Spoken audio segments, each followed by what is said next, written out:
What's going on, everybody? This is your boy, a friend Tinoco, here coming at you again from my parents' former stomping ground in northeastern Mexico, Monclova.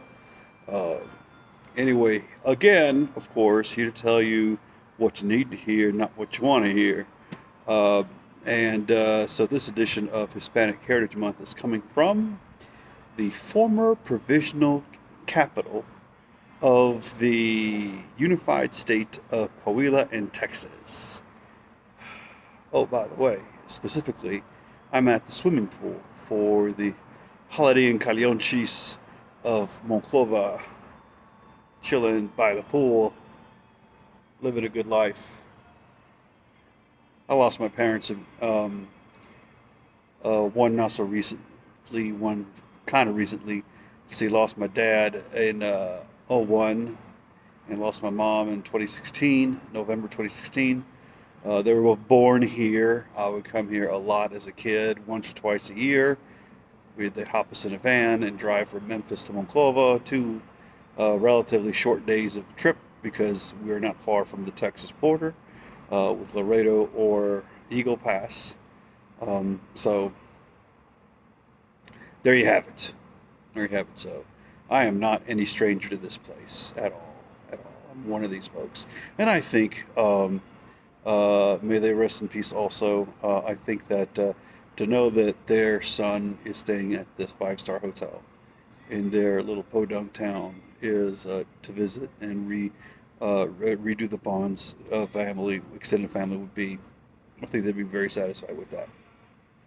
I speculate so. But anyhow, I am here. Okay, so when I say provisional capital of Texas, that is going to be my theme. Oh, by the way, this is uh, this presentation of Hispanic Heritage Month is not specifically brought to you by The Warning.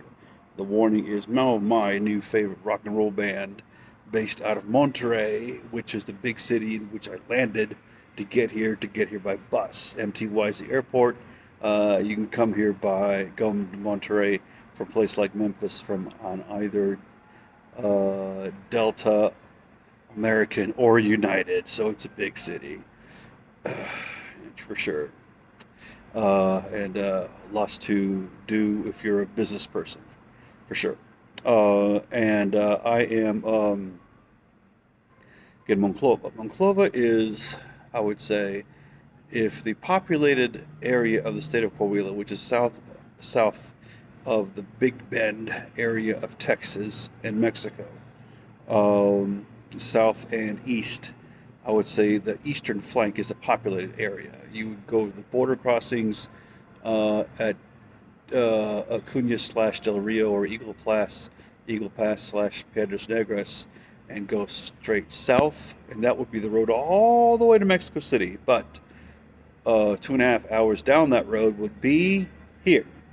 Another 2 hours down the road would be the southeastern corner of the state, would be Saltillo. 4 hours directly west of there would be Torreon, the biggest city in the state. Uh, Very important agricultural and dairy area, uh, by the way. But so here we are, and so this is the provisional capital of a former unified temporary status arrangement between Texas and Coahuila. Um, a little history. So we're going to talk about Texas. We're talking about, I would pan the Dallas Cowboy fans. Of course, I said when I was the DFW flying through, and I'll be flying through again. I'll probably pan them again. But so Texas has two mother cultures. The U.S. state of Texas has two mother cultures. First is, I would say, mid-southern redneck, easily, because the states that contributed the most to the Anglo settlement of Texas were Tennessee, Missouri, Mississippi, um, and Louisiana, possibly close by. So those probably it's somewhat in that order, actually. Tennessee is a little overrepresented with respect to Texas. So uh, up until in full status. Um, Texas, up until 1836, Texas was either a Spanish territory or a Mexican territory, not necessarily utilizing the same borders as we know of the U.S. state of Texas. In either the U.S. state of Texas, in either the Spanish territory of Texas or the Mexican territory of Texas, um, this was a smaller entity that roughly on the south bordered the Nueces River to the Gulf Coast at Corpus Christi, not at Brownsville. It didn't go any further, much further west than the hill country to just beyond Austin, Texas. None of the panhandle around um, none of the panhandle around El Paso belonged to the Mexican state of Texas or the Spanish territory of Texas. That was Chihuahua. None of the Amarillo panhandle in the extreme north of the state into the prairie area belonged to either the Mexican state of Texas, Spanish territory of Texas. That is part of the Louisiana territory of either France or Spain.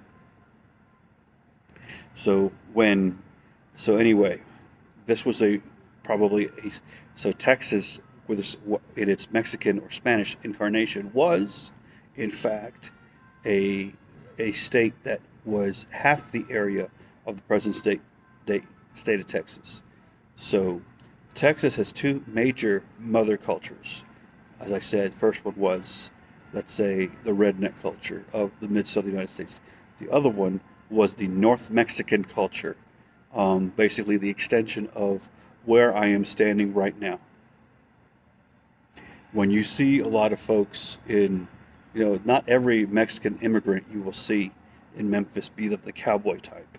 Most of that is because of the here.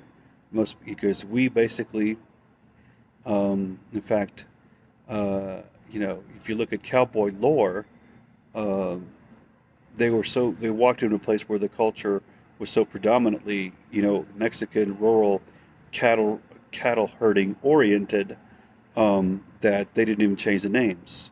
Like, they would show off their skills by through the rodeo. The rodeo is not something that started in northern Mexico or Texas anyway. It's something we got from the Spanish from way, way back. Way, way back. It's just that the cattle culture, the cattle herding culture, fit in very well with northern Mexico. Um, Also, the lasso, uh, you know, the rope, the bonanza, a great abundance of something is the same thing, and a lot of the names of towns around here, obviously, other than um, Catholic saints' names like Saint Anthony of Padua, is, of course, San Antonio is named after, in English, the guys is identified Saint Anthony of Padua, um, like, so anyhow, this is this is a meeting. Texas is a meeting of predominantly two cultures. Of course, you can't discard the Karankawa and Comanche, and a little bit of Apache in the far west influences of the indigenous peoples of this area. But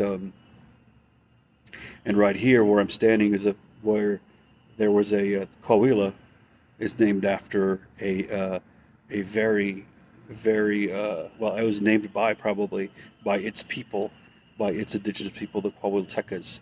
They are they were a wild bunch.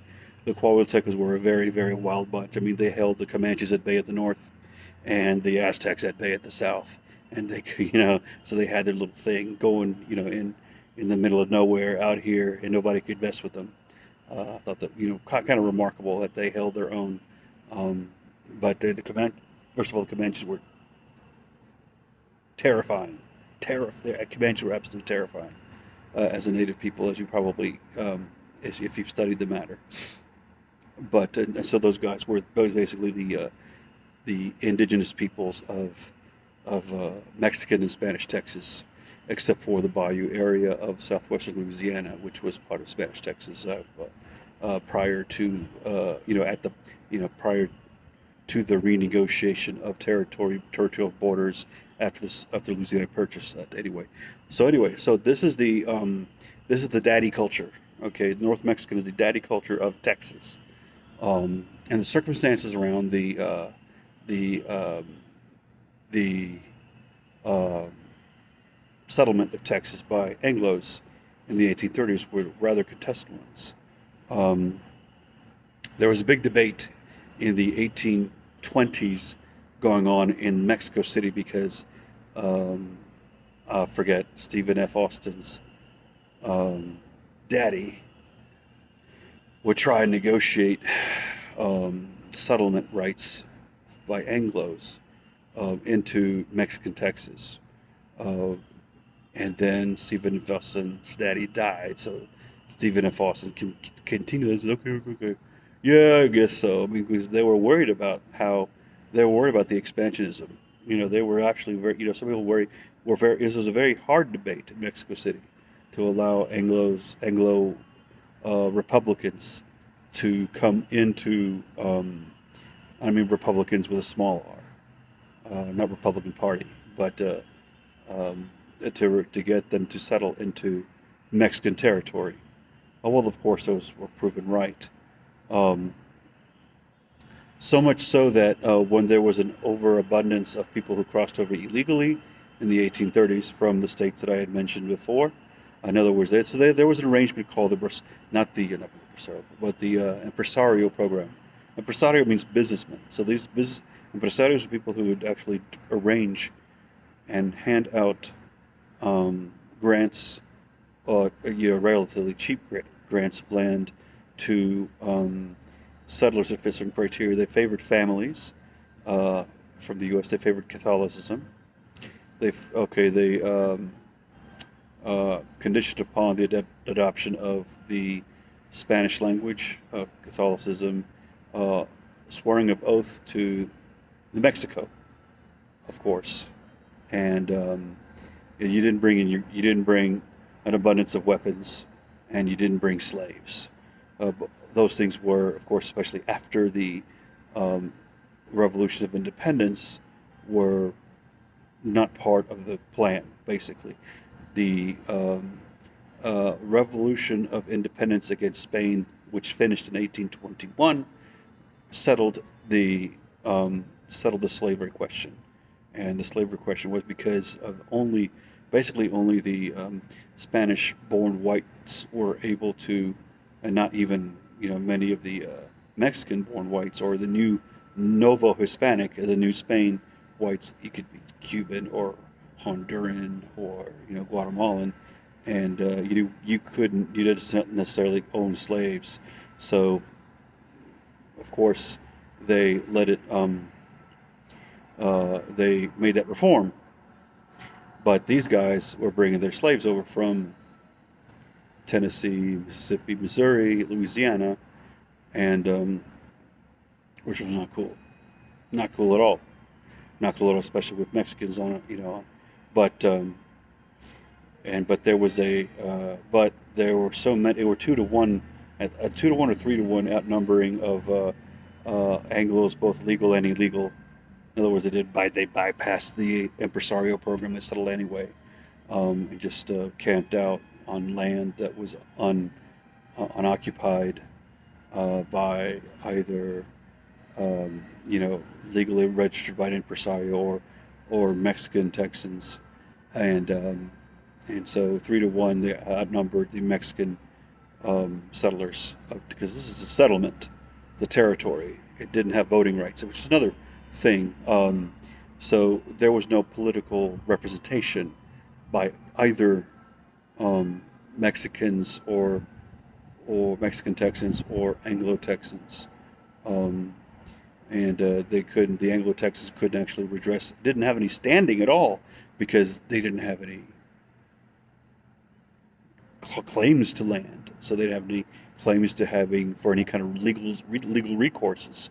Um, but uh, so the so they were far from Mexico City. Of course, you can tell on a map. Imagine riding on a horse from Fort Worth or from Victoria to Mexico City.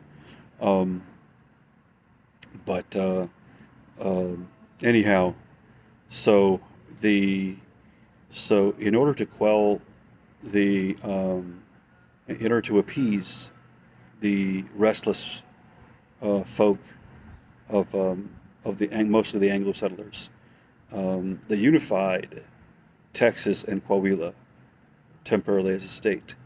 The capital is and was Saltillo, which was very, very far from Texas because it was at the southernmost edge of Texas, of Coahuila. So they moved it a day's horse ride north towards Texas, Oklahoma, here, for a year or two or so. This is when Texas and Coahuila were unified as a state. Um, and the border was the Nueces River. It was not the Rio Grande. So places like Uvalde, La Pryor were in Coahuila. They were not in Texas. They were not, what's the name? Uh, Del Rio. Del Rio was part of not a part of Texas. It was part of Coahuila. So, all right. So anyway, there was a coup in Mexico, and the person who came up with the coup, who won with the coup, was Santana or Santa Anna, as some people say. So Mexico had a pretty damn good constitution that a lot of people were very happy with, and so but he suspended that constitution. The constitution was what was the document that got him into power. So one of the things that Santana said, oh, okay, well, we're not going to make any exceptions for slavery for Texas. We're going to take away slavery. Obviously, that got the uh, Anglo settlers, legal and illegal alike, very pissed and ready to bolt. But the very fact that the this Constitution itself was suspended, the Constitution of 1821 or 2223, I don't forget which one it was. Um,